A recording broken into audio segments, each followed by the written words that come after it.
Good evening, ladies and gentlemen. Welcome to Atlantic Bushcraft Adventures. Tonight we are on episode 306, and as promised, we have a special guest here tonight, Mr. Stefan Kesting. As we have been leading up to this episode, we have let you folks know that he is a fellow Canadian, adventurer, and a whole lot of other things too. Recently released a book, so author has now been added to the repertoire of titles this man has. His new book, released just yesterday, Perseverance, Life and Death in the Subarctic. Ben and I have had a chance to read this book. Stefan was nice enough to send us a copy so we could get a little insight onto this. And I'm telling you folks, it is an amazing book. If you're going to pick up a book starting this year, this is a great one to start with, especially if you have any interest in canoeing. Now, before I drop the ball too much on all of this, why don't you tell us a little bit about yourself, Stefan? So who you are, what you do, and what led you to this magnificent adventure we're going to talk about. Well, thank you so much for the very kind intro. You're right, the book did come out yesterday, and I should have brought it. Damn it, it'd be an amazing backdrop. I went out, took the most pretentious author picture I possibly could with the help of my wife. So a black beret, a turtleneck, an old mechanical typewriter, at a cafe outside, black and white, gazing off into space. And I got it printed on a pretty big black and white canvas thing. So that should have been the background. So I've already dropped the ball. So this is off to a terrible start. Just a humble individual being humble, man. Well, I enjoyed taking the piss out on pretension. So there we go. And I've already gone to a very mild swear word. So again, like I said, we've already kind of said we don't know what to expect, but we're still good. We're still good. So I was born in Ontario, and then moved to Montreal, did my undergrad as a biologist there, moved out to British Columbia to do my graduate training there. And the common theme, I guess there are a couple of themes running through my life, a couple of twin pillars of obsession. Number one is the outdoors. One of my very earliest memories is waking up in a tent that my parents had on a little Ontario lake that they were thinking of building a cabin on. As it turns out, they bought a farm instead, but I have a sense memory of that. And the other pillar, some people might know me through the jiu-jitsu area, right? I do a lot of online jiu-jitsu teaching and training. That's kind of one of the other things I'm known for. So once in a while, those worlds collide, and it's pretty funny. So yeah, any chance I get, I trying to run away in the outdoors. And as time has gone on, those outdoor things have become more and more ambitious. I've started enjoying places like the Northwest Territories and Nunavut more and more. I did have to take a layoff of about 15, 20 years from doing serious expeditions. So just a couple of short, 1 week, 2 week expeditions during that time because I had kids. And then just when I thought I was out from under the kid rock, the rock of children, I should specify, as opposed to being underneath Kid Rock, I had another problem, and that was that I was dying of kidney failure. So it turns out I had polycystic kidney disease, which I inherited from my mom. And so that was a whole saga in itself of getting a transplant from my brother. Shout out to Christoph Kesting for saving my life. And going through that, and it's an amazing surgery. I'm incredibly grateful to modern medical science. That being said, it's not necessarily an easy process to have an organ cut out of your body and to go on immunosuppressants that are that strong for that long. And so that was a pretty long road back, and I had no idea how functional I would be at the end of that. So when the light at the end of the tunnel was, if I survive, if I pull through, if I become functional again, then I want to finally get back to that badass northern expeditioning. And the place I wanted to go was the Land of Little Sticks that's been written about by tons of the early explorers, and an area that I'd kind of been researching for a couple of decades. Yeah, so for those that don't know, and we have mentioned it back on the podcast there, you traveled And I have the names written here, and I can't pronounce them. But you started off basically in Saskatchewan, followed the river system. It's an old trading trail, as you said in your book here. And once again, I strongly recommend everybody read it. But anyway, an old trading trail that went from starting there in Saskatchewan all the way up to the Hudson Bay. And this took you a little over 40 days, if I remember correctly. I can't remember the exact number, but I know it was a little over 40. Yeah, so just to paint that picture real quick, I started in Missinipe, Saskatchewan. So that's an hour north of where the paved road ends. You know where L'Orange is? You keep going. Missinipi's on the Churchill River. So the Churchill was this big east-west artery that was used a lot in the fur trade, right? The voyageurs would be pounding up and down that river. So went down that, hung a left after 5-6 days, went up the Reindeer River, then crossed Reindeer Lake, which is enormous. It's 250 kilometers long. The central portion of it's so wide that you can't see the other shore, the curvature of the earth. If you believe in round earth, which I do, you can't see the far shore. Then continued from there up the Cochrane River, which was fun and difficult because it was in flood. So going upriver is hard enough as it is. When it's in flood, it becomes more character building. Then crossed the height of land, went down the upper Fluiaza, which is a river that's now we're starting to get into the Northwest Territories border area. The Land of Little Sticks. It's where the trees begin getting smaller and the spaces between the trees start getting larger. Went to Newelton Lake, which is 150 kilometers south to north. It's one of the most complicated lakes I've ever been on. And then continued the Fluiaza River down to Hudson Bay, ending up close to the hamlet of Arviat. So that was about 1,000 miles, 1,600 kilometers. I had food for 50 days, and I ended up pulling it off in 41 days. So I had a little bit of buffer at the end, which was, I don't know if it was the plan, but it was the hope. I kind of hoped that I wouldn't have to be fasting for the last week if it ended up being a 57-day trip. Yeah. That would have been rough. Well, kind of the old motto, plan for the worst, hope for the best, right? And very much so like in your book. Oh, sorry, go ahead. You go right for it. No. The planning part of it's really important for any expedition like that. And I'm kind of a disaster in day-to-day life. If you look at my desk, which I'm not going to show you, there are cables, headphones, notepads, pens, hard drives, tape, notebooks. Sounds like my desk. Yeah. Well, a clean desk is a sign of an empty mind. I like that. Yeah. Steal it, use it. And so, I'm looking for my keys multiple times a day. I can't find my bloody wallet. But when I go into the bush, I do become fairly organized. It's kind of like when I go to work in the fire department, because I'm a firefighter in the city of Delta out here, I become quite organized. I know what's in my left pocket. I know what's in my right pocket. I know where the radio goes that I'm going to talk to my crew. I've got a different place where the radio goes that I'm going to be talking to dispatch. And it's always the same because in the heat of the moment, you can't be screwing around the way that I look for my keys, right? If I'm looking for my keys at home, that's not an emergency generally.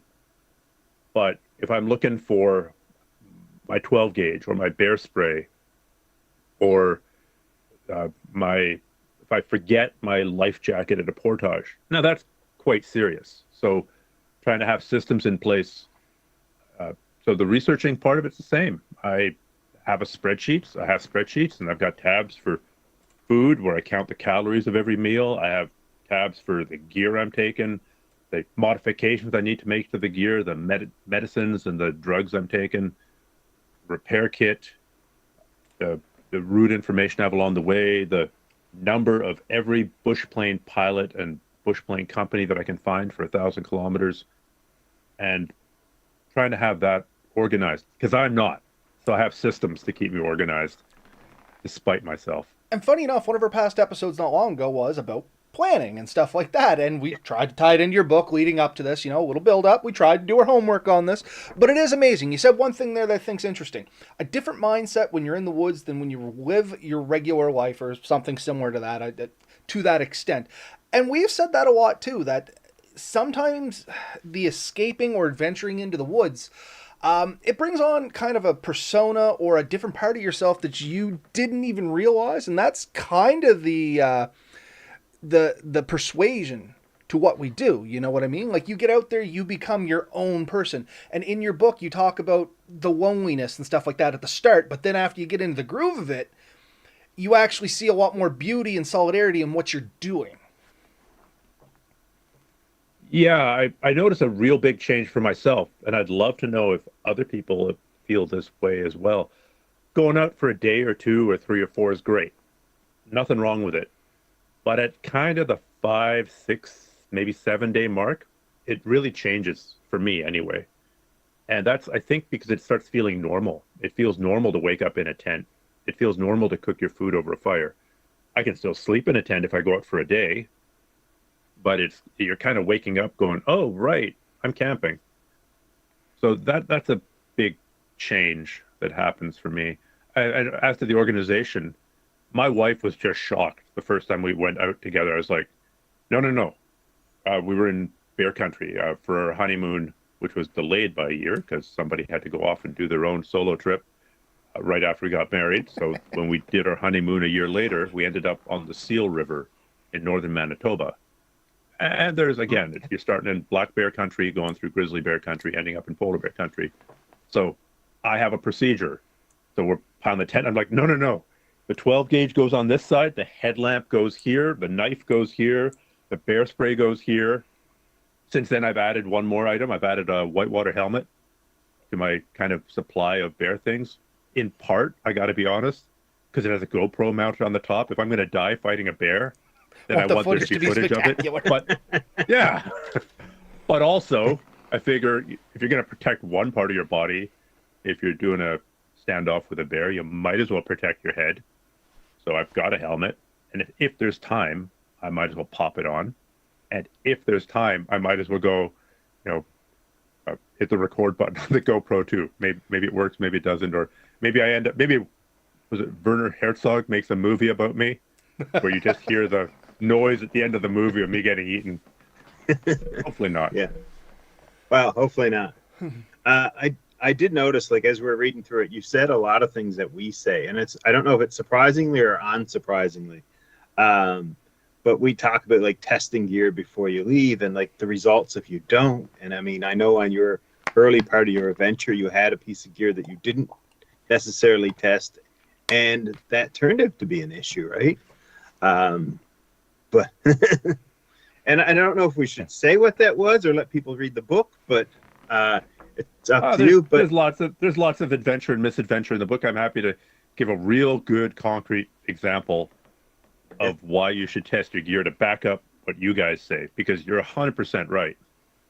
You can't test everything, and you can't make a plan for everything. But if you don't test anything and you don't have a plan for anything, disaster is going to come for sure. So I headed out on this trip. I think I had about 50 maps, between 1 to 50s and 1 to 250s, and they fit into these 2 plastic map holder rolls. But I'm an expert, so I should waterproof them. This I know. Now, in the past, I've waterproofed maps with Thompson's water seal, which is pretty good, but it's stinky as hell. It's just it stinks for years. It's bomb-proof, but I'm like, man, that can't be good to be breathing all those volatile organic compounds. So I'm going to try a different compound. So I'm not sponsored by them. In fact, we can consider this an anti-sponsorship.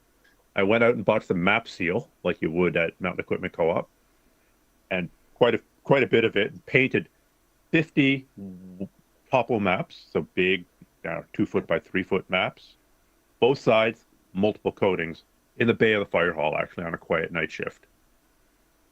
And so I thought I'd done a pretty good job. Unfortunately, there was a little whoopsie on day 1, and that little whoopsie involved me spending about 20 minutes in the water, floating around, trying to, maybe longer than that, floating around, trying to sort out a yard sale in a lake. That was totally my fault. Embarrassing to talk about. That almost didn't make it into the book, but it's like, okay, no, I'm going to be honest. I got to be honest. And maybe my purpose in life is to be as an example to others. of what not to do. So anyhow, it turns out these waterproof map cases have little tiny holes on the end where the sling goes on, and water got in through there and filled these cylinders up. And those maps, those waterproof maps, sat in water for about 12 hours, just turning into a sodden mass of wet paper and dissolved waterproofing. So when I took them out the next morning, they were just falling apart. And I had a GPS, but navigating in Canadian Shield territory on a GPS for hundreds and hundreds of kilometers on really complex lakes, that sucks. Yeah. So, like, drawing out those maps and ending up with little palm-sized pieces that I'm trying to glue back together with little bits of super glue and little bits of duct tape, that was an unforced error. Like, I could have tested it. I could have taken a piece of paper, 8.5 by 11 from the printer, waterproofed it with this new stuff that I'm trying out, and submerged it for 20 minutes. That would have given me my answer. Yeah. So test, and then test again. I'm going to be honest. When I read that part in the book, I was surprised you continued on. Good to you. I mean, it was a great adventure, but I was surprised. That probably would have been enough to sicken me.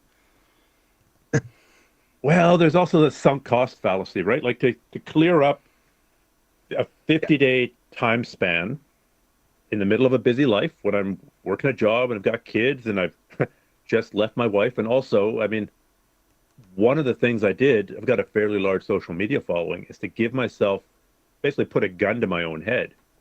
I talked a lot about this trip. And in part, is because that's my job as, call it, God help me, an influencer.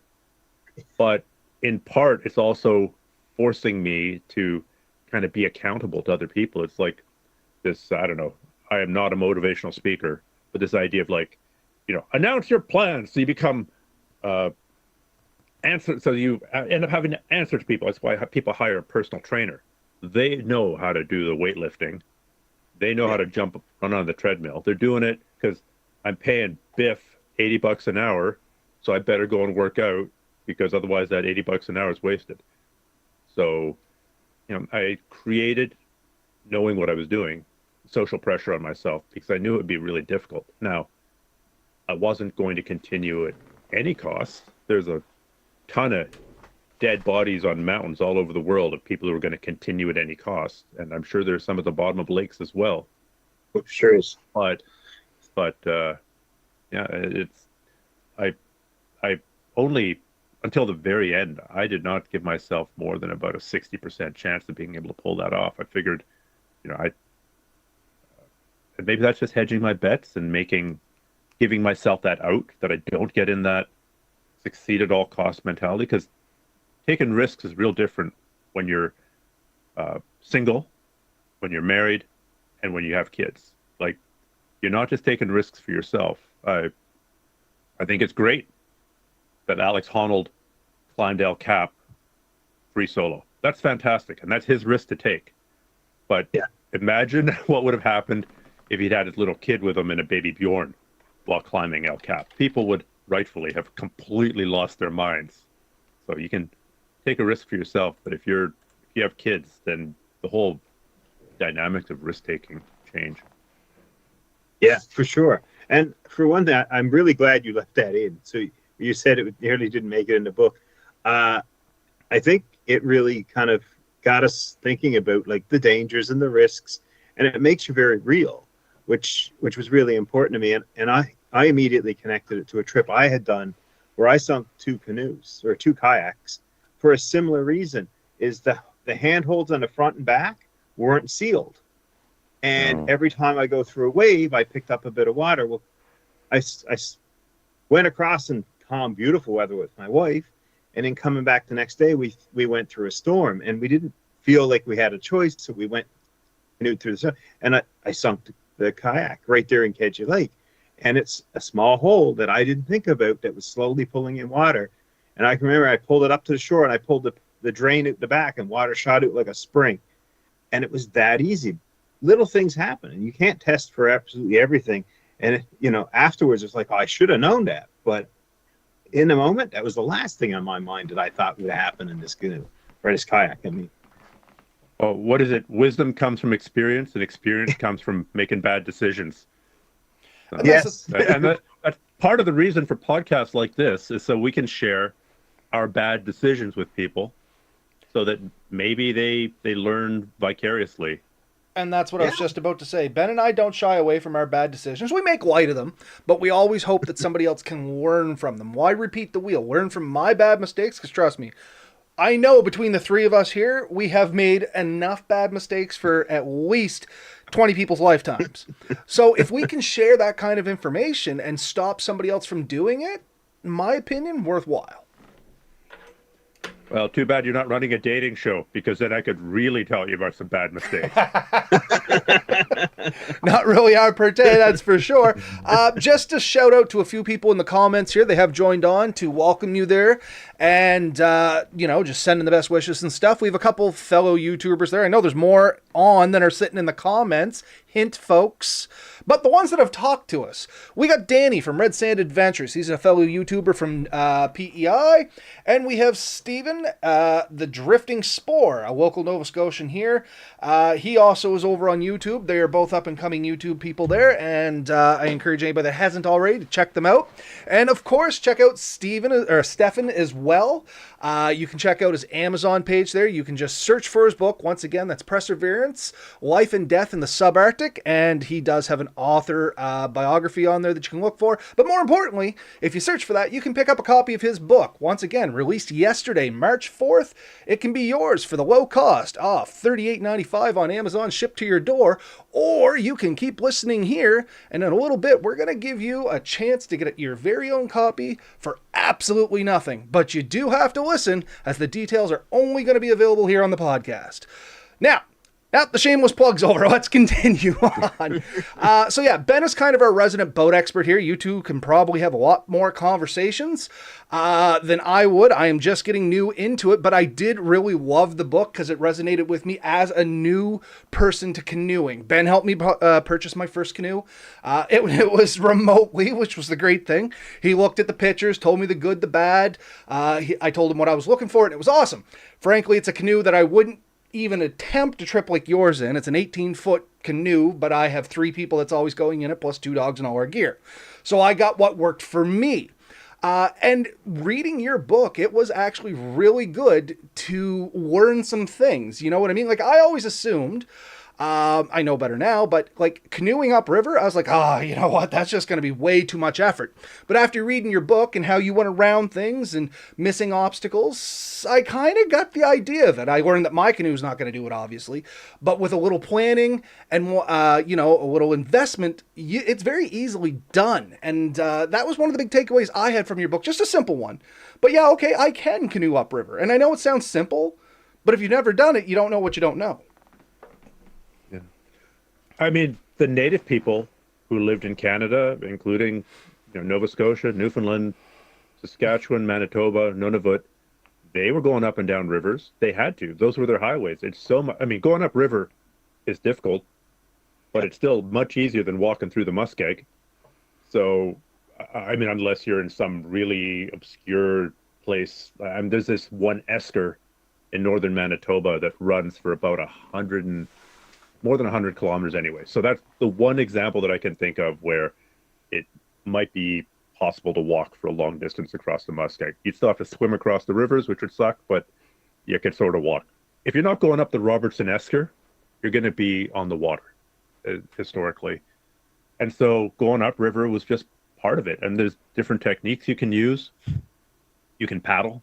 If you understand how water moves, then you can use that to your advantage. Usually better to paddle really, really hard for a minute or two and then rest.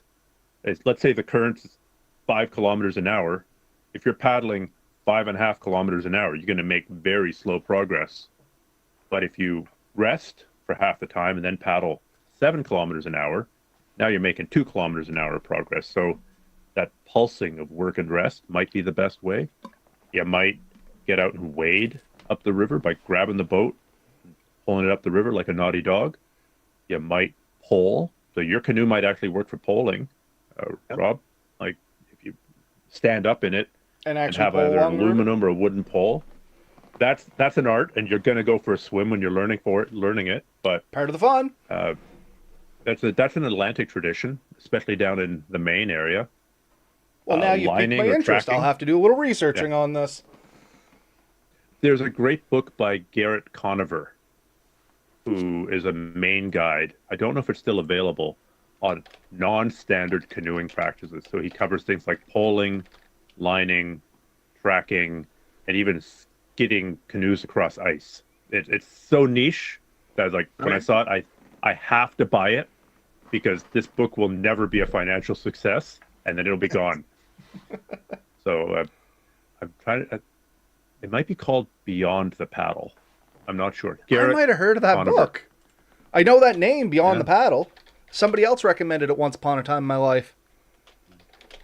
The one recommendation I will make if you're traveling upriver is invest in really good neoprene footwear, especially those knee-high neoprene boots, not just the ankle booties. And that's because inevitably you're going to have wet feet. You're going to be stepping in the water. And on one trip that I did when I was in my early 20s, I went up the Kenogami River in Ontario for about 3 weeks. Again, the river was in flood. That was brutally hard. At the end of it, I ended up with trench foot. Like it's something that you don't normally see outside the context of wars fought in muddy trenches. But it took years for my feet to come back from that because it destroys the capillaries in the toes. And so your feet are cold and numb all the time. That foot still freezes a little bit easier than the other one, but it's mostly recovered. And wearing either neoprene socks inside neoprene shoes or neoprene booties, the calf-high ones, those are a great investment.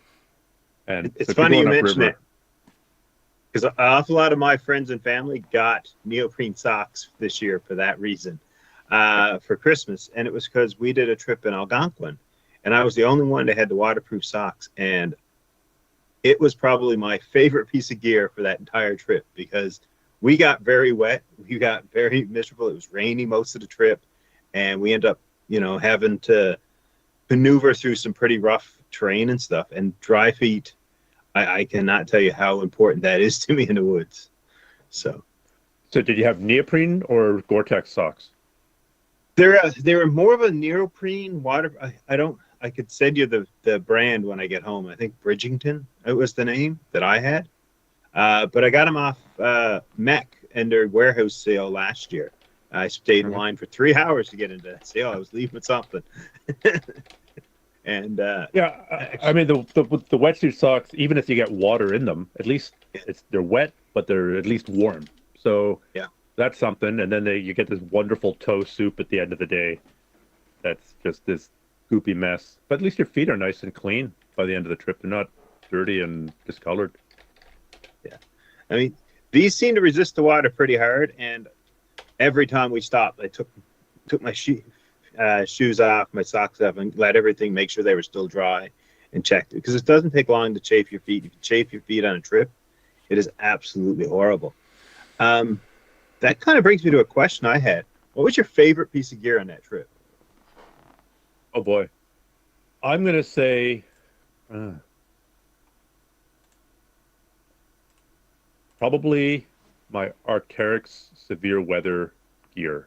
It's ridiculously expensive now. It was well over $1,000 when I bought it back in 2018, and I think you're looking at $2,000 now, which is, I don't know if that's because everyone needs their Arc'teryx to go shopping at the mall, to walk from their Range Rover into the Whole Foods, but they make wickedly good rain gear, and wickedly good rain gear is really important. I agree with Cliff Jacobson that it's probably the most important gear that you can have.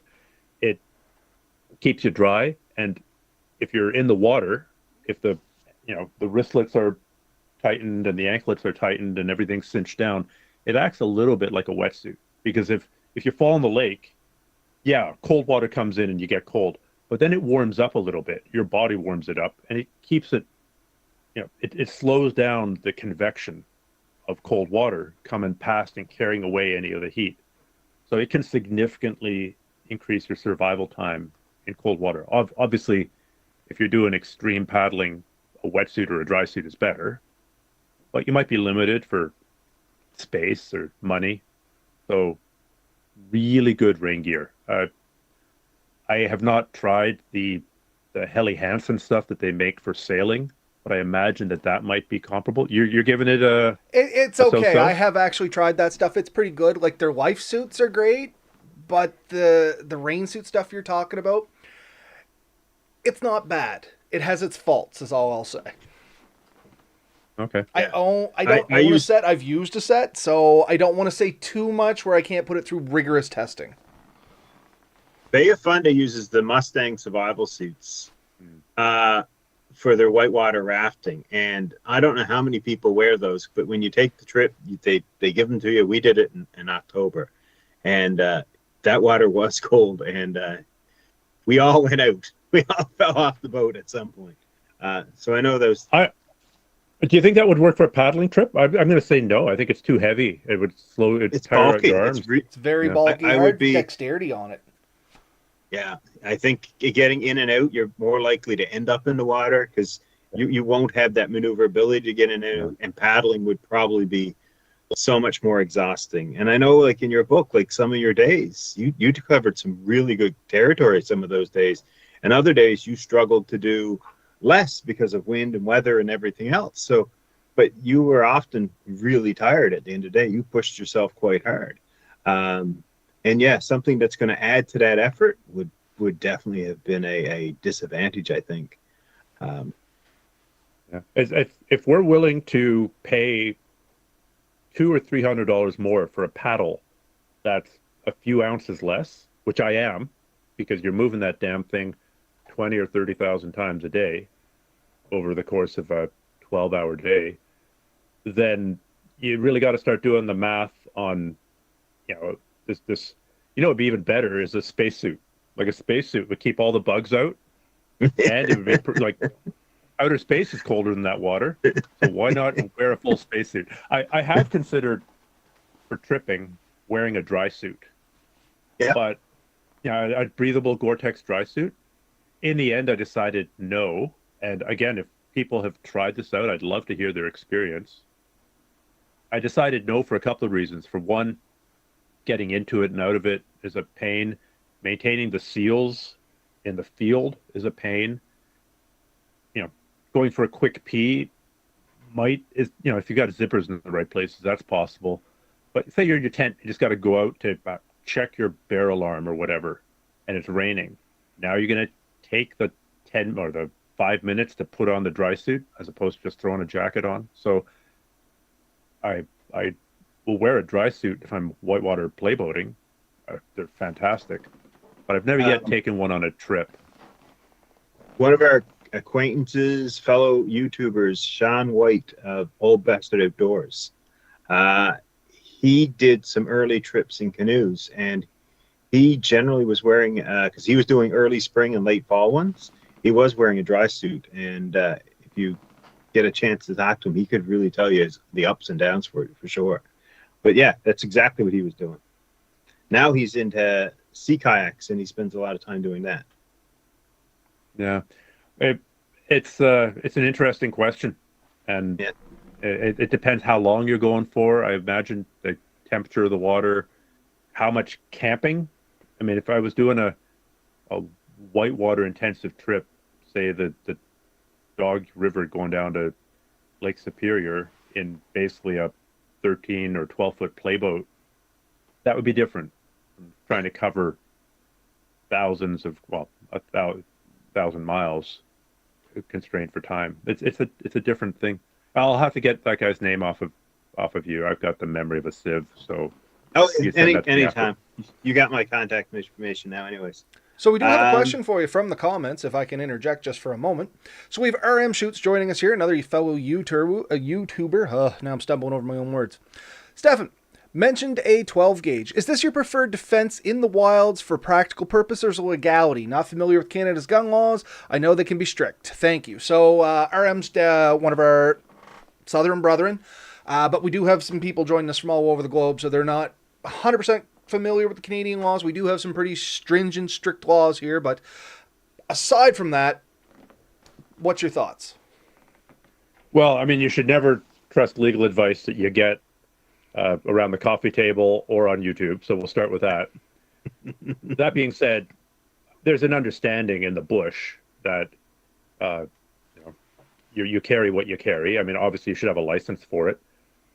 I know one time I was coming back from Churchill on a different trip, Churchill to Winnipeg, and that's like a 2-day train ride.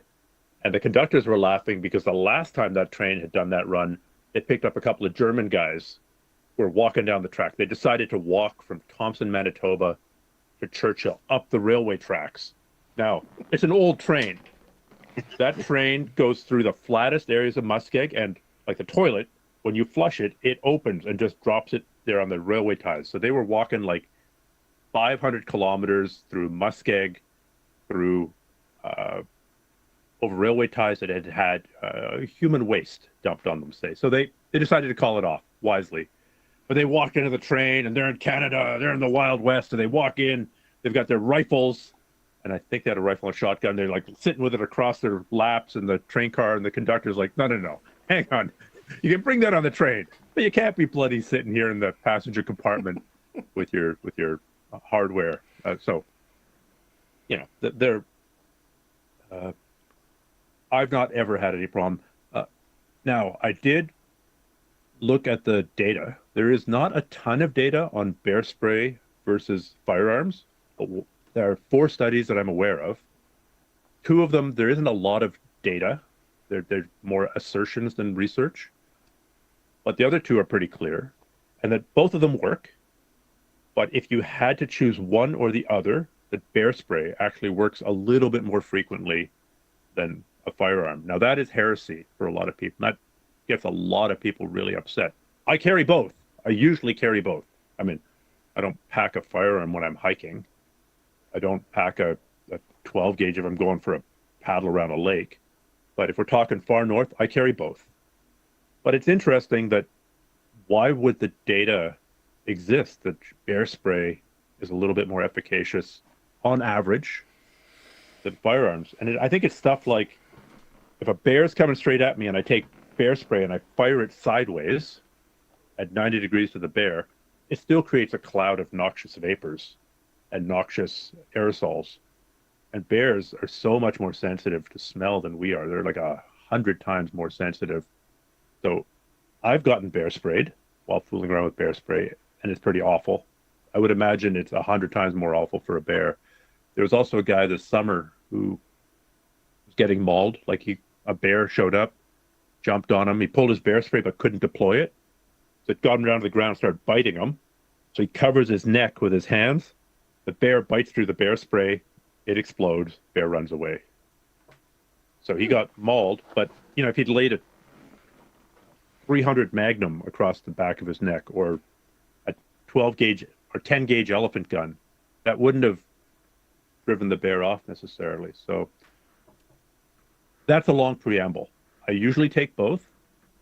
I take a 12 gauge with a folding stock. I take a marine model because I'm in the wet. I usually load alternating loads of buckshot and slug. And then I also take a couple of rubber slugs and rubber buckshot, and I carry those separately. So in a situation where I wake up and I'm in a reasonably safe position and there's a bear and he's not being driven off by my yelling, he's not driven off by warning shot, but I don't think he's charging me, I might then load the rubber slug, and shoot him with that and immediately follow that with lead. Not necessarily shooting him. I've never had to shoot a bear. I do have a friend who had to put down a polar bear that was trying to come into his tent on the Hudson Bay coast. And so these things do happen. And I was going to say, that's the other thing to remember about this out there, folks, is here on the East Coast specifically, like, we are horrendously spoiled. The worst thing I got to worry about is a black bear. That's the biggest land animal that we have here. We do have the odd mangling moose, but a bear is literally the worst thing I'm going to stumble across.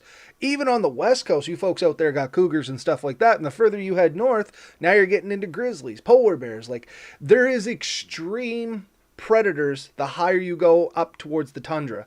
And they don't mess around. Like a black bear, 9 times out of 10, you even mentioned this in your book, they don't tend to mess with people. They can be curious, provided they're not provoked, trapped in a corner, you're not getting between them and they're young, interfering with their food or something like that. They will run away from you before you ever know they were there.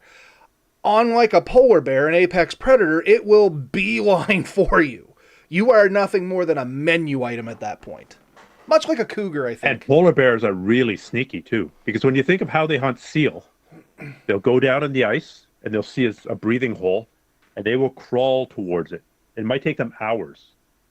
And you have this animal the size of a kitchen table with paws the size of dinner plates crawling super slowly. They're incredibly patient. So yeah, they give me some pause. And for example, on the Hudson Bay coast, which is where I ended up on that trip, that's where the Inuit live. And the Inuit, they're happy to go camping in a canvas tent if they're hunting for caribou inland, say.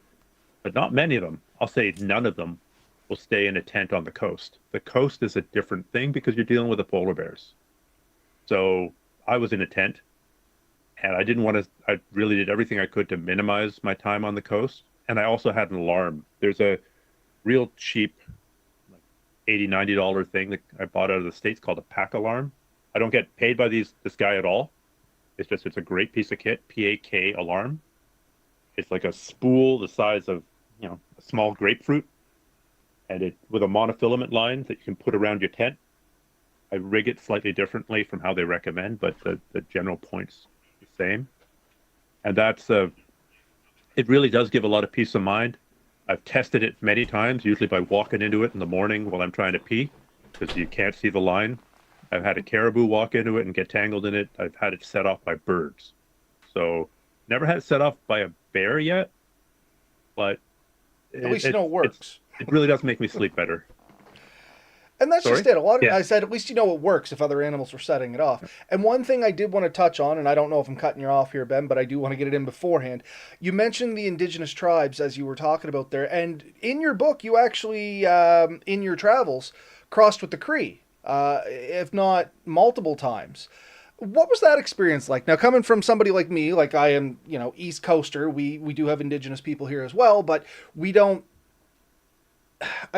I've never interacted with the tribes that you mention in your book. You know what I mean? So what are these people like? What's their story? You know what I mean? Well, they've been there for thousands of years. On this trip that I did, I started in the Cree country. So there's kind of Ojibwa and Cree in in Manitoba and Saskatchewan. And then as you go north, you end up in Dene country. So Dene is more Athabascan. Oh, yes. It's a different language group. And then you end up in Inuit country. So that's an entirely different group. And if you've read books like Samuel Hearn's Voyage to the Arctic Ocean, the story of him looking for the Coppermine River, there's a horrific encounter there between the Dene natives that he was with and the Inuit. So there were there was trading. There was also rivalries. And then it did get more complicated. But also it started getting documented once the traders came, because it created haves and have-nots. These relations changed significantly if you're given weapons to one group but not the other. So it's a complicated history, and these boundaries have shifted over time. That's my point. I've never had a problem with the native people I've encountered. Usually the ones that are out on the land are thrilled to see that there's other people out on the land. I was going to say, in your book, your interactions sounded very positive, like very friendly people, very knowledgeable people. They helped you out a couple times.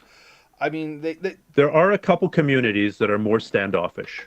Okay. And I remember going through them on other trips and going, man, like people here aren't, like, they're not doing anything to interfere with me, but they're really not as friendly as they were. But then you do your research, and these are like the groups that have been, for example, there was Dene groups that got moved about 10 times by the federal government. Like, hey, you guys are moving from here to here. We don't care that there's no caribou where we're moving you to, and now we're moving you back.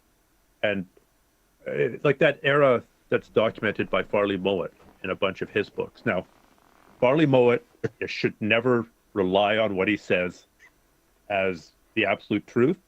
But he's a liar, and he's a fabulist. He's a great writer.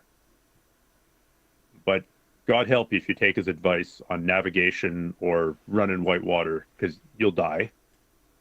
But in books like People of the Deer, in No Man's River, and there are 2 or 3 others, he really talks about what was done, and I think that's fair to say, what was done by the government to the Native peoples in the 1950s, 60s, and 70s. So, for example, one town that I've passed through that's a little bit more standoffish, and that's making a vast generalization because there's super friendly people there. A little more leery of outsiders. Yeah, like they at some point were moved to an area just outside of Churchill, like in a lake where there was no food, and something like a huge percentage of the people died. And then eventually they just packed up and moved back out onto the land. So that's still within living memory. There are still people there who lived in Churchill. Mm. And they're pretty sore at having been put into Churchill. Well, not Churchill itself, but Duck Lake, I think it was called. Like, they're still mad because their brothers died. Their mothers died. Yeah, that's still a very fresh wound. So, yeah, it's a fresh wound. So you read that, or you learn about that, and you're like, man, why would you like me? Like, I think I'm great. I'm coming through your town. Everyone celebrate.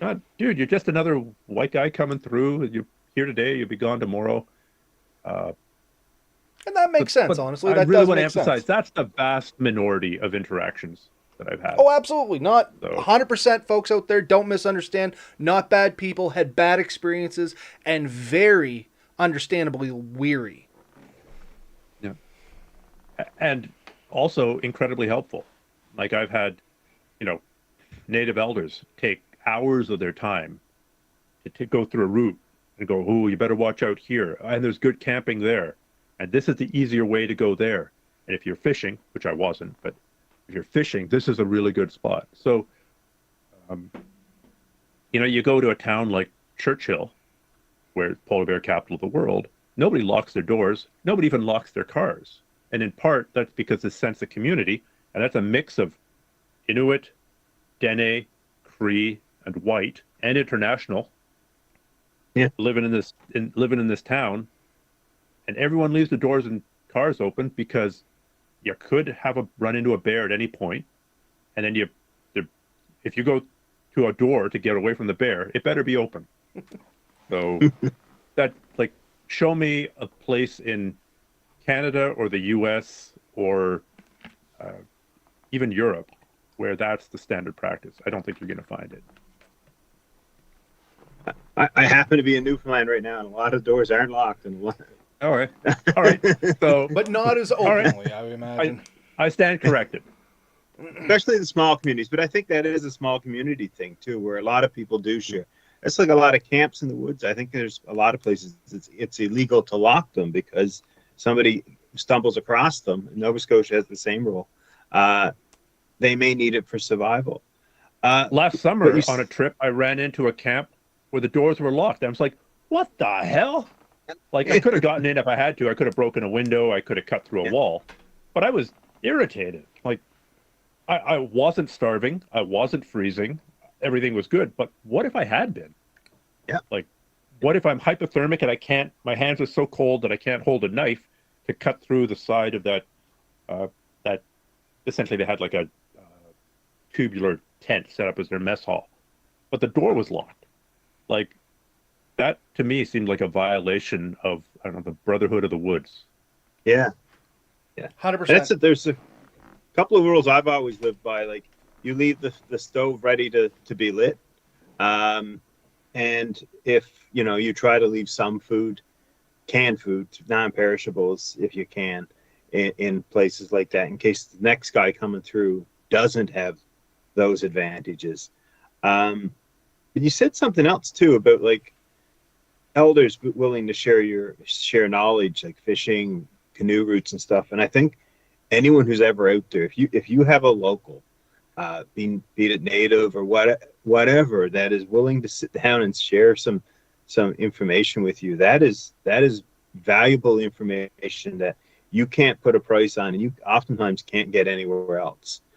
So if you get that opportunity, that's both a sign of respect that they're giving that to you, and I think it's really important that you show the respect to take that in the most respectful way, and sort of let them know that you really appreciate that, because they don't have to. No one has to share that knowledge with you, but when they do, I mean, that's a great thing.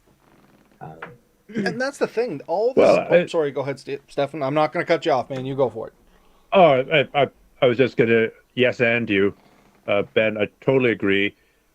It also deepens your own experience, because now when you're going around a point, say, it's not just some random point. It's like, oh, that's the point where that guy that I met, where his grandfather used to fish for a living, right? It deepens your understanding in the same way that learning your natural history deepens your understanding. If you can tell the difference between a spruce tree and a pine tree, that makes your experience of the outdoors richer. It begins to connect you in a very real way to the experience. And the only thing I was going to say on to that is, if somebody's willing to give you the information, stop and listen, like Ben said, because at some point, this stuff is going to disappear, because there's not enough of us accepting the information to the people that are trying to put it out there. You know what I mean? Like, as Ben said, it may not be an Indigenous person. It may just be somebody from the community you're in, but they tell you so much about it. And unfortunately, if that person's getting up on years, may not have any family, you may be the last person that information was told to. And it was just something that kind of hits close to home that people should actually think about. Because I used to talk, I'm trying to remember who I was talking to. I can't remember. I'd have to look at my notes. But we were talking about the Hermit of Gully Lake. You know who I'm talking about, Ben? Do you know who he is, Steph? Yeah, I do. Was that the guy in Maine? No, he was here in Nova Scotia. So he... perfectly honest, I think he did kind of become a hermit up in here because of the war breaking out and trying to get away from that. And he just kept to himself. And there was a couple people that used to go there, and it was only a select handful of people, and he would tell the stories. Like, he lived exclusively by himself, very little contact with the outside world, but he had a lot of skills and the stuff he did and how he roamed the woods. He would tell these people, and then, the big thing is he just disappeared one day. You know what I mean? They did later find him. He perished, unfortunately, but all that information about that area, like, the last person that heard it is the only person that knows the information now. And until they wrote the book and stuff like that, it was a lot of forgotten stuff, which maybe it's not important to everybody, but it's important to someone. And you never know. That might be you. You may be the last person holding that torch. So take the information, respect it. Try to treasure it, because it is a treasure. And Ben and I have both mentioned, and I'm stealing Ben's words here, that the book is a treasure that you wrote, because it's a gift. Like, it's an experience that unfortunately I may never be able to do just because of my life circumstances. Or a lot of our listeners out there may never be able to do because of their life experiences or life circumstances. And the way you wrote the book, it's great. I like it that you wrote it like a real guy, which is one of the things I took away from the book. Some of the books that I've read, they can kind of skew one way or the other. Like, they over-glamorize it or they over-terrorize it. You know what I mean? And it's always skewed to one direction. Yours was a very true account of what you experienced. I felt your highs and I understood your lows. And it gave me a whole new perspective on what that trip actually took. Because when I first heard about it, I was just like, oh, hey, man, that's cool. You know what I mean? But I never really put a whole lot of thought into that until I started reading the book. And then I'm like, you know what? There is so much more than just doing the trip. There's emotional stuff that you take in there. You mentioned in your book about how when you start, living in your own head, thinking your own thoughts in that solitude, you start thinking about the past and your experiences and what led you to that point. And it is a gift, honestly, man. And I'm not trying to blow smoke up your butt. That is literally, we both agreed, that is kind of the best way we can define it. Anybody that does something like you did and tells other people about it, that is some of that information. That is that gift that we should be grateful for and cherish to some degree, even if it's just for our own kind of selfishness. I've benefited so much from other people's books, and here's an example of something that I'm probably never going to do. I'm probably never going to become a mountaineer. I go by the precept of a guy that I used to canoe guide for, Rick Driediger, Churchill River Canoe Outfitters. And he used to say, I can swim, but I can't fly. So when I asked him if he liked mountain climbing. So I don't think that I'm going to become a mountain climber. I don't have the time to become really, really, really good at that set of skills. And I also think it's kind of irresponsible, at least in my own risk calculus, with kids. If I start mountain climbing, I'll be 75 years old, because I don't think the headline 75-year-old man dies trying to climb Everest is a tragedy. That's kind of impressive. If that's the way you go and you're 75 years old, like, I'm actually kind of happy for you, because that beats dying in the old folks' home. I was going to say, you went out doing what you loved, right? Exactly. But so if I end up climbing, it'll be when I'm 75 or 80 years old. That being said, I love climbing books because the risk mitigation and the risk strategies are so clearly laid out. It's so front and center, in part because it's a pretty deadly activity. Every climber, I mean, I know about 5 people who've drowned paddling whitewater or drowned paddling. My own brother is one of them. But that's nothing compared to a hardcore mountaineer. Those guys know 25 or 30 people who've died in the mountains. So I think it's a more dangerous activity.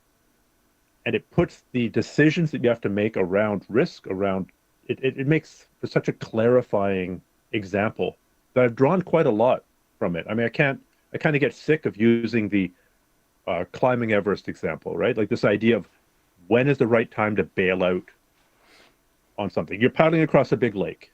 You've got call it a 5-kilometer crossing, and you're 1 kilometer across and a big storm comes up. You turn around. What about at 2 kilometers? It'd be safer if you turned around, but you're only 3 kilometers, right? You're doing these risk benefit things. Holy crap, my canoe is leaking water through a hole at the front. What do I do? Right? If you think about risk and risk benefit analyses and how to mitigate risk and which risks you want to take in advance, that really helps clarify decision making. And I've learned a lot about that from the mountaineering community, which is a sport I'm never going to do. So hopefully people who are never going to go solo traveling in a canoe in the Arctic can come away with something that's, food for thought anyway, as opposed to, then you should go 12 kilometers on this lake and then go over the esker here because there's a trail 4 kilometers from the end of the lake. That's a guidebook. That's applicable. Yeah, but guidebooks very rarely translate to real life. You even mentioned that a little bit in your book. Not going to be a surprise for anyone. On the maps are a suggestion. Rivers change. Water levels hugely change. How rivers perform. The further north you go, the bigger the freshet when the ice goes out, and that recarves a river something fierce. And people's perceptions, like maybe I'm at home, maybe I'm running a river in a canoe with a spray deck. So waves are, you don't want to go through a hydraulic, you don't want to go through a really big curling wave, but a wave, no big deal. The spray deck will keep 90% of the water out. But if I'm running it in an open boat, or if I'm just not comfortable in waves, if I'm more of a bump and grind kind of guy, then what I find an easy rapid, you may find a hard rapid. And what I find a hard rapid, you may find an easy rapid. So it's so subjective. It's funny enough, we have a saying for this that was coined by Ben's wife. Not everybody's Ben, but in that, the mindset is not everybody's you. You are aware, hopefully, of your own qualifications and limitations. Doesn't mean somebody else can do it. What I find easy, Ben may find hard. You may find impossible. What you find easy, I may not even be able to dream of. You know what I mean? Like you said, when it comes to water, and frankly, I learned a ton of terminology from reading your book because I had to Google what some of it meant. I know more about the terminology of water now than I did ever in my life. And I thank you for that as well.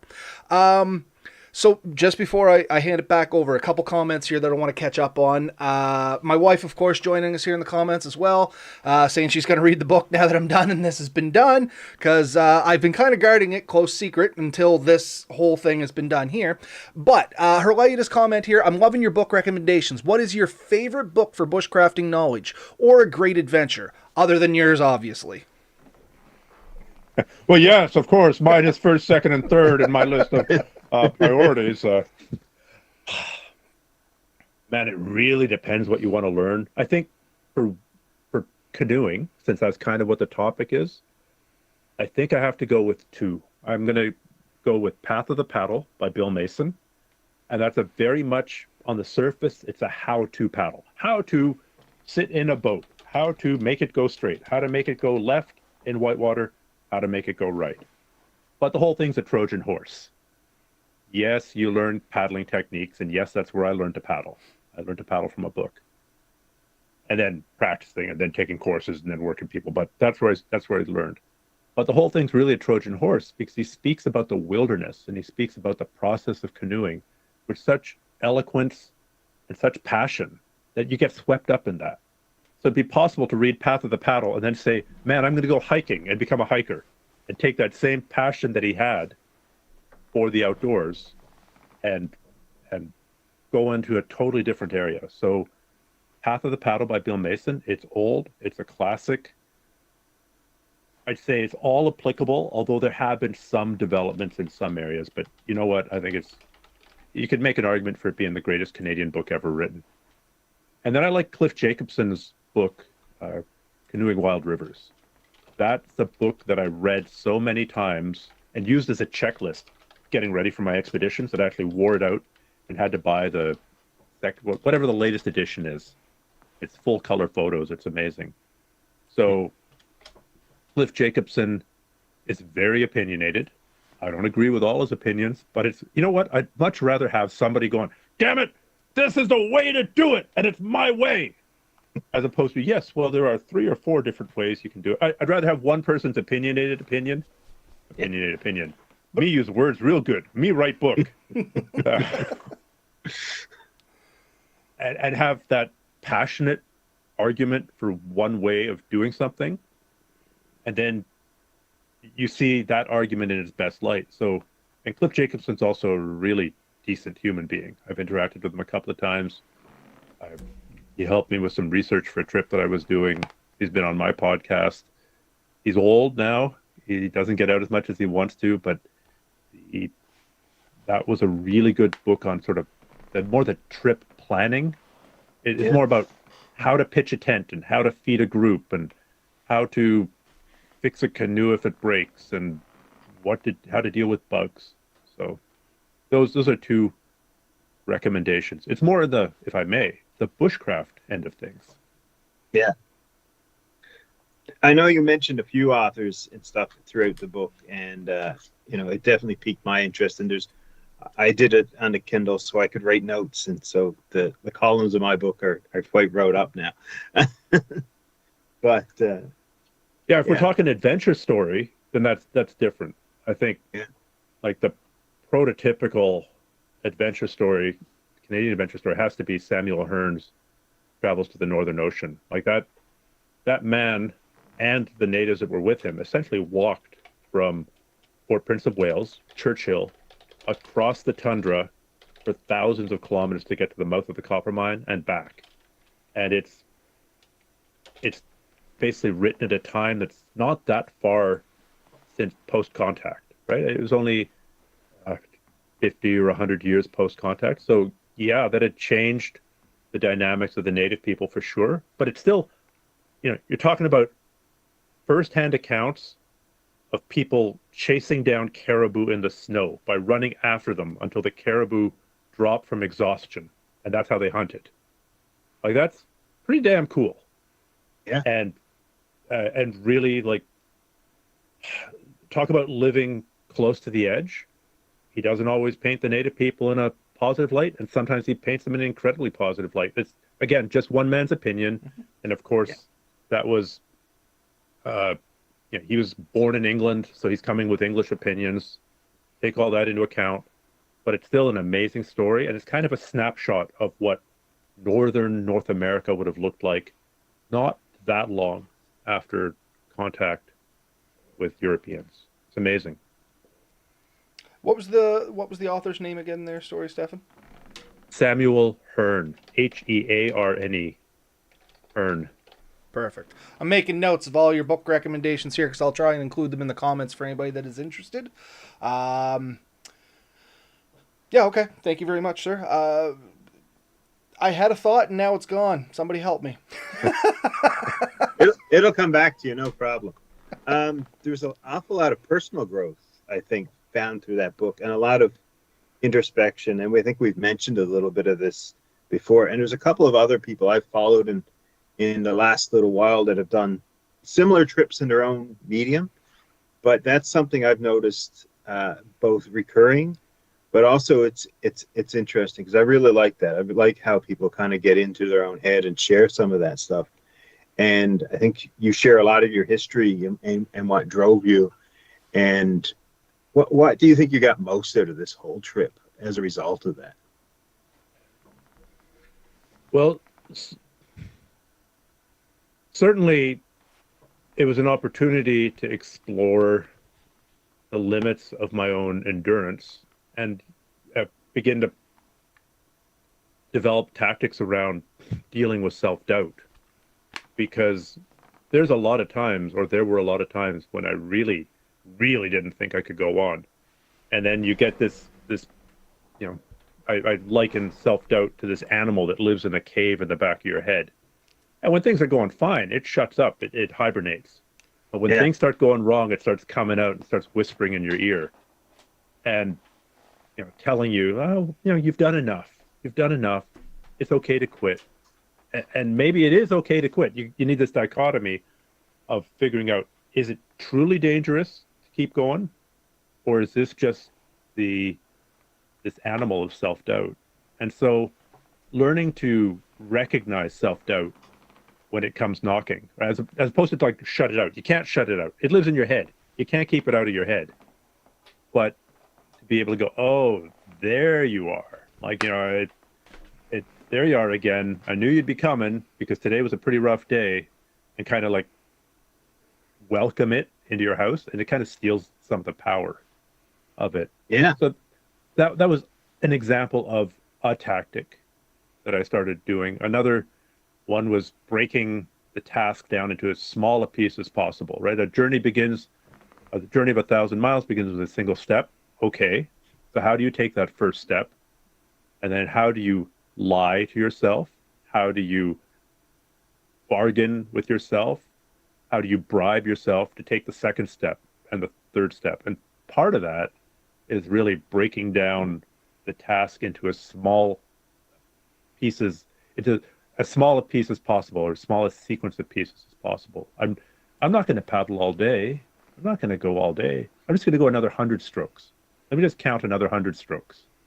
I'm not going to cover 30 kilometers today. I'm just going to paddle to the tip of that island there. That's as far as I'm going to go. And then usually you go there and you're like, oh, okay, I'm going to go to the other tip of that island. So I believe in lying to yourself and telling yourself whatever stories you need to tell yourself to keep going. I mean, to use a jiu-jitsu analogy, because I do a lot of jiu-jitsu, if you're trapped in a terrible position, right? Let's say I'm on the bottom and you're mounted on me and you got my arm out of position and I'm in danger of getting armbarred or choked. I can't go, oh, damn it. Well, I do have to go, oh, damn it. But I can't say, I might as well just tap out now. It's like, no, I know what I need to do. First, I need to fix my structure. I need to get my arm back into place. Now I need to protect my neck. There's a series of steps. They may not work, but you need to tell yourself that they're going to work. And if you're out in the bush and you lose your boat and break your leg and you don't have satellite communication, you make a plan and you tell yourself the plan's going to work. The truth is it might not work. But if you just give up, then you're going to die for sure. Yeah. But if you make a plan and I just need to do the next thing in the plan, then that's where your chances. That's where you, depending how badly you're hurt, depending where you are, that's when you're going to pull through. And this was one of the similarities that we found between what we preach, and I say that loosely, to what you said in your We book. do. And if anybody's interested, selfless plug for his book again, in this topic, you talk about it, and this is coming from my notes, between pages 230 and 232. And I do suggest highlight that section, because I actually went back and read it twice. Just to get a little better thought process of what you were talking about, because I was directly comparing it to previous episodes that we had done, where we talk about, a little backing up, a tiny bit of history here. Ben, he has done search and rescue. Myself being a first responder, we do know that mentality is like 90% of the fight when you are in a survival situation. As you said, if you give up, you've already defeated yourself before anything ever happened. And it was really cool to read it in your book, exactly, basically as you're saying it now here. It just followed really through with what we've always said. And that's what Ben was saying. Is it by coincidence or design? What's your thoughts on that? Is that kind of a bushcrafting thought process or an adventuring thought process, I will put in this? Or does that come from a special place and that's a special breed of person? I don't think it's a special breed of person. I think it's a lot of, we fall to the level of our training. So, and maybe there's some people who cannot be trained to do well in an emergency, but almost everybody can be trained or train themselves to do better in emergency. Since we're talking about overcoming emergencies, emergency defined as whatever it is, whether it's a firefighting a situation, a search and rescue situation, or a jiu-jitsu situation. So a lot of it comes down to remaining calm enough to keep on thinking, right? Your adrenaline spiking is great. If you got to lift a car off of somebody, or you got to hike 5 miles into town with a compound fracture and you're in an incredible amount of pain, yeah, that's when adrenaline comes in, because adrenaline can make people who you don't think should be able to move keep moving. But adrenaline is also a stupid drug. Adrenaline makes your fine motor skills go away. Adrenaline makes your brain shut off to some extent. So learning to surf that adrenaline wave, but keep thinking. So I in the fire department, this stop, plan, stop, observe, plan, make a plan, and then do it. Like there are all kinds of acronyms that basically say that. Like, just stop for a second. Take a breath. Take a big breath. Yep. Figure out what your problems are. Prioritize them. There was a great Figure quote out about what you that. would do. Oh, sorry. No, I was going to... Yeah. I'm half joking here, but there was a great quote about that. We don't rise to the level of our expectations. We fall to the level of our training. Sound familiar? Yeah. Page 173. Well, that's only been around for... that quote's only been around for 2,500 years, and it's persisted, so... But it was a good quote, and it really strikes home. You know what I mean? You fall back to what you prepare for. Yeah. So I think actually stopping, like when you feel that adrenaline rising, let's say it's, I don't know, the bank calls, and the guy at the other end of the phone is saying, we're foreclosing on your house. I've had this because I thought I was paying money to the bank. It was actually going into an account the bank was supposed to draw from. They weren't.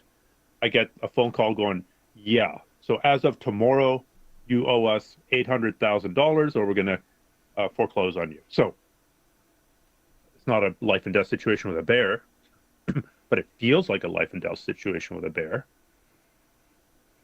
That's a lot of money to come up with overnight, and I can't come up with that kind of money overnight. Although with the housing prices having gone up, that seems like an absolute steal. But I couldn't come up with $3 million tomorrow either. So you actually have to stop and say to yourself, or I say to myself, keep thinking, keep thinking, keep thinking. There has to be an answer here, keep thinking, as opposed to panic in all directions. So panicking in all directions would be allowing my fight or flight reflex to take over and telling that effing guy on the effing phone to go F himself, and he can take his effing mortgage and get stuff into this effing place on his effing bot. That's what I felt like saying. Would that have been productive? No. What I needed to do was stay calm and use small words and a gentle voice, and we figured it out. It's like, just give me half an hour to figure out what's happened. Oh, the money's all there in this account. So reminding yourself to keep thinking, as opposed to calm down. I don't think telling people that trope about yelling at people that they should just calm down, that rarely works. You want to know how to make somebody way madder? Tell them to calm down.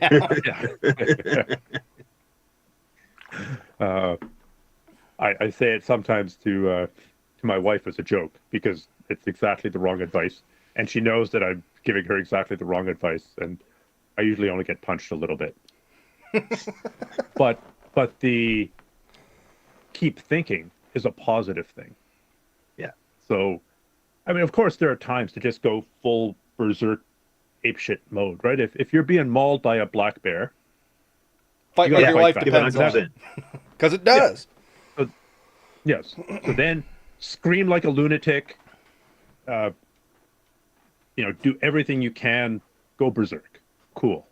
That's actually a very small percent of emergencies. I'll say 1% of emergencies. The other 99, you stop, take a breath, let's inventory the problems, let's figure out what the general solutions would be, and let's prioritize them, and then pick the first thing and fix that, and then pick the second thing and fix that. Because what are your other options? So in a jiu-jitsu example, I'm here, I got to get my arms back into place. Okay. Whew. All right, what's the next thing I need to do? What's the next thing I need to do? It may not work, but it's better than doing nothing. Yes. So we have reached that time when I think maybe we spill the beans on how people can get a copy of your book.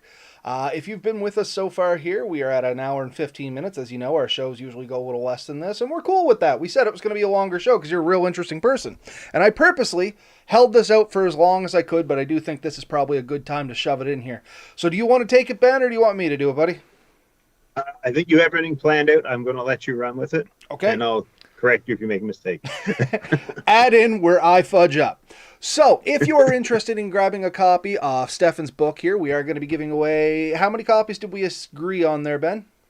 2. We're going to be giving away 2 copies to people out there that are listening to the podcast. We are not going to be posting any of the contest details text-based. It's not going to be on Facebook. You're not going to see it on the YouTube. And we appreciate you folks not to post it up in any of our comments and stuff like that to try and keep the spirit of this alive, because this is about supporting fellow bushcrafters and adventurers. And frankly, we want to make sure that somebody that's come in here and supported Stefan and us and things like that actually end up with these books. So, that being said, there's the East Coast slang coming out. Our idea on this is for you folks out there. We have set up an email address. It is contest@atlanticbushcraft.ca. So once again, that is contest@atlanticbushcraft.ca. If you are interested in grabbing a copy of Stefan's book here, shoot us an email with the title of contest, and in the body of your email, tell us what bushcrafting skill was the first you learned, and maybe a little story to go on along with it. And we'll accept entries into this for the next 2 weeks. So that brings us to March 19th. What we will do is I will go online and find one of those fancy draw systems where you put everybody's name in and hit select, and it will bounce out a name, and we will draw 2 names and read your stories here. And if you are selected, we will end up sending you a copy of Stefan's book here directly to your door. We're just going to get it shipped directly from Amazon, so we'll reach back out to you after we have read them and give you, we'll say, like a week to respond, because if you don't respond within a week, we're going to assume you dipped us anyway. And anyway, you send us back your information, we'll get that book sent out to you, because we do really think that it is a great book, and we want to try and spread that out there. Maybe after you folks are done with it and you have read it, either put it in your collection, maybe lend it out to somebody else so they can experience this vicariously as well. It really is a great book, folks. I can't stress that enough. Once again, local guy, homegrown here in Canada. He's out there just doing what we do. We go adventuring, we have fun, we try to challenge ourselves. And Stefan was lucky enough, or skilled enough in this instance, to be able to do like a trip that a lot of us are not going to be able to partake in just because of life circumstances, you know what I mean? And it was overcoming a lot of adversity, and you're going to learn a lot about the author here. It talks a lot about his past. You learn a lot about some of his personal experiences, some of the tragedies that has happened in his life, how you got to where you are, and share in the downfalls and triumph of the whole adventure. Like, it really is good, folks. You do enjoy feeling good along with Stefan here, and you 100% understand the downs. Because there was a couple times, the one thing I can think off on this is it rained a lot. It was a very wet summer. Hence all the rivers being high. Okay, folks, because I am getting them in the comments here. That email address again, please have your pen and papers ready. It is contest@atlanticbushcraft.ca.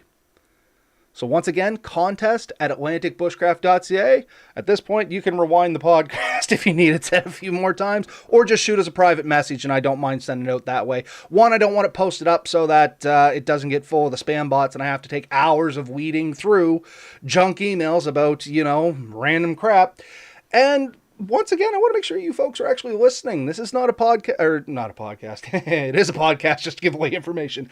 It is not a contest just to give out some free books. We want to make sure that the folks that are getting these want to read them. This is not one of those chip on your shoulder, hey, look what I got things. Really want to read the book, folks. Have a little passion for it. It is worth it. I will guarantee you that at the end of this book, you are going to enjoy it. On some level, you will enjoy it. You will not be disappointed with the book. I'm not a reader. And that's why I keep chuckling over here, is because my wife knows this too. I don't read. I do not read anything that is not a how-to manual. I'm just not a reading kind of person. Yours was the first book I picked up and read in 2 sittings. Like, ever. Oh.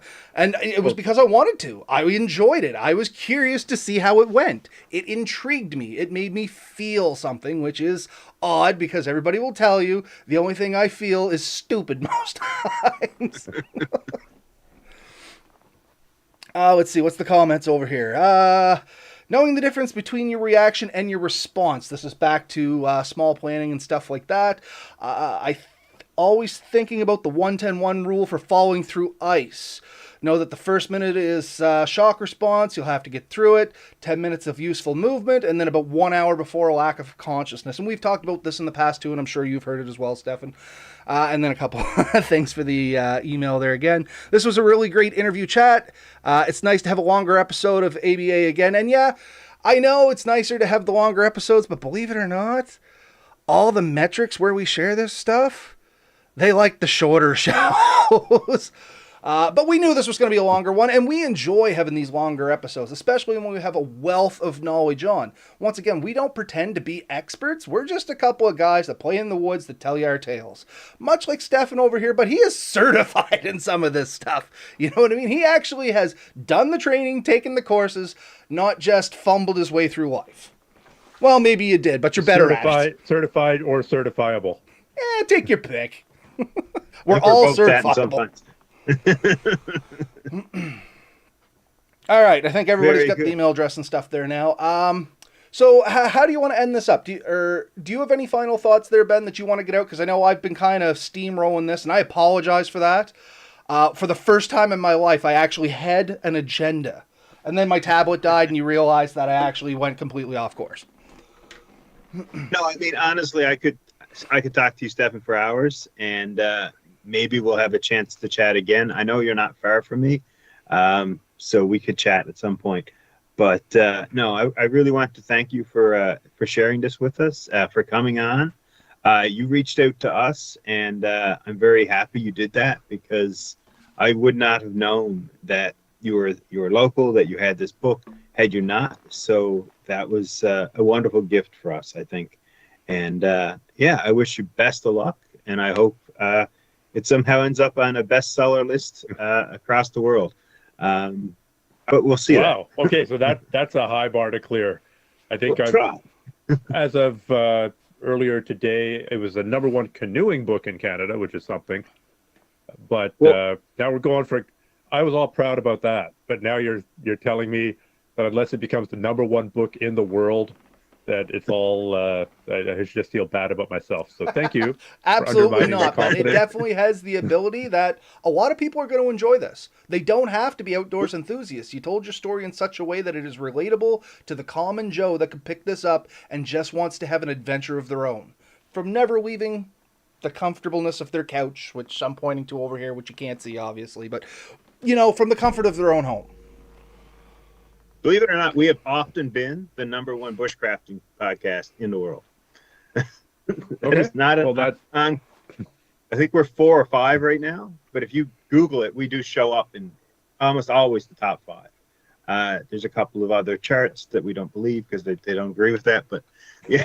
Well, that's important. Always pick Big the news. metrics that make you feel good. So it's an absolute pleasure, and I'm also thrilled that some people were listening in live as we were doing this, and that's an honor. So thanks for showing up and listening, guys. I appreciate it. So on that note, if people wanted to reach out to you with questions, would you prefer that they contact us and we'll relay them through, or do they have a way that they can contact you directly? I think the easiest way would be through probably my outdoor-oriented Instagram, which is Essential Wilderness. So my YouTube channel would be at Essential Wilderness. My Instagram is Essential Wilderness. And the website for this part of my schizophrenic life, not schizophrenic anymore, multiple personality life, is Essential Wilderness. So yeah, I do check that fairly often. Sometimes the messages end up in spam and I've got to go in there and find it. But I'm happy to talk outdoor stuff all day long. It's happy to share what I've learned, happy to share my mistakes, and it's always, incredibly enlightening to find out what other people are doing. Just because I've written a book doesn't mean that I can't learn some cool way of doing something somebody who hasn't written a book.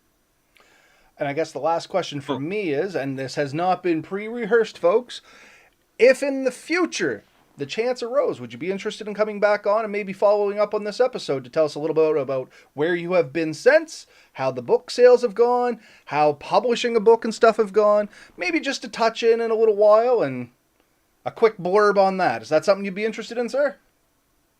100%. I've really enjoyed this, and I'd love to go deeper or talk about other trips or nerd out on the difficult and strenuous activity of book writing, because that's a whole nother aspect of something I did not anticipate. I did not anticipate for taking 5 years and 14 revisions, and that's just to get it to submit to the publisher stage.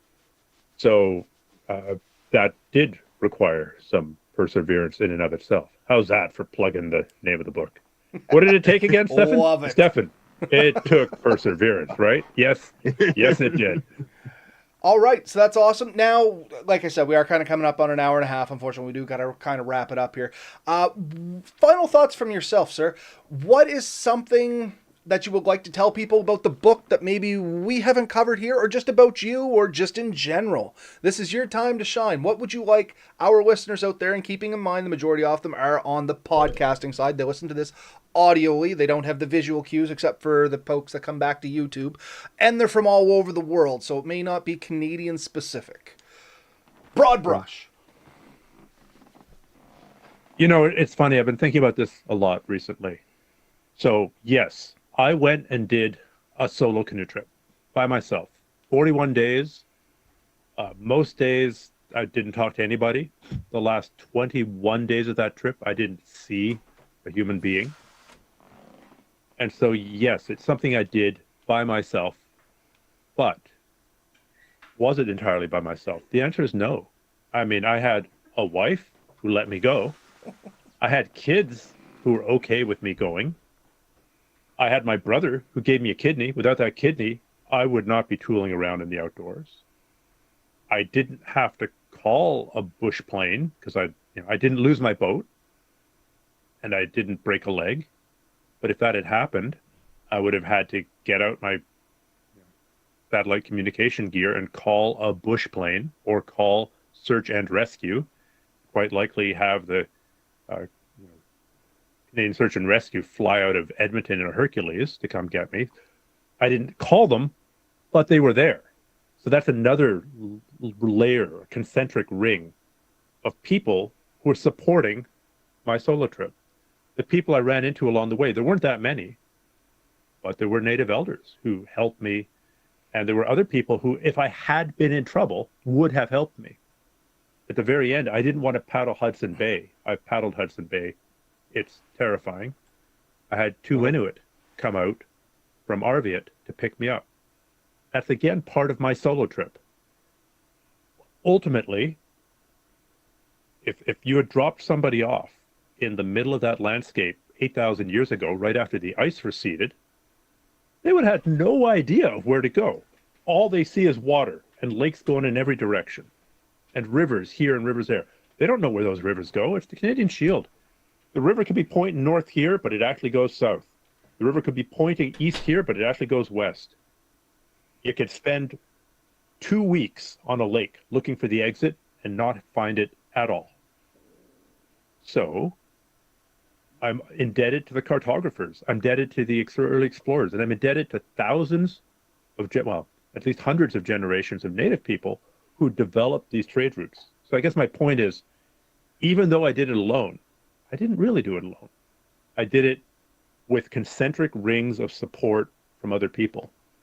So that's really something I've been thinking a lot about, and makes, it's strange because one of my enduring feelings about that trip and other trips is a sense of gratitude. Even if it's a solo trip, you don't do it alone. I wrote a book. I didn't write that alone either. I had editors. I had friends. I had people who read it and gave me feedback and said, this part sucks. Great. Thank you. So you don't write a book about a solo canoe trip alone, and you don't do a solo canoe trip alone.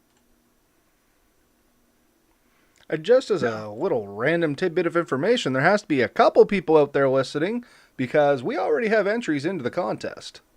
So that's awesome, folks. We're going to have, at least the books are going to be given away. We've meeting the first hurdle.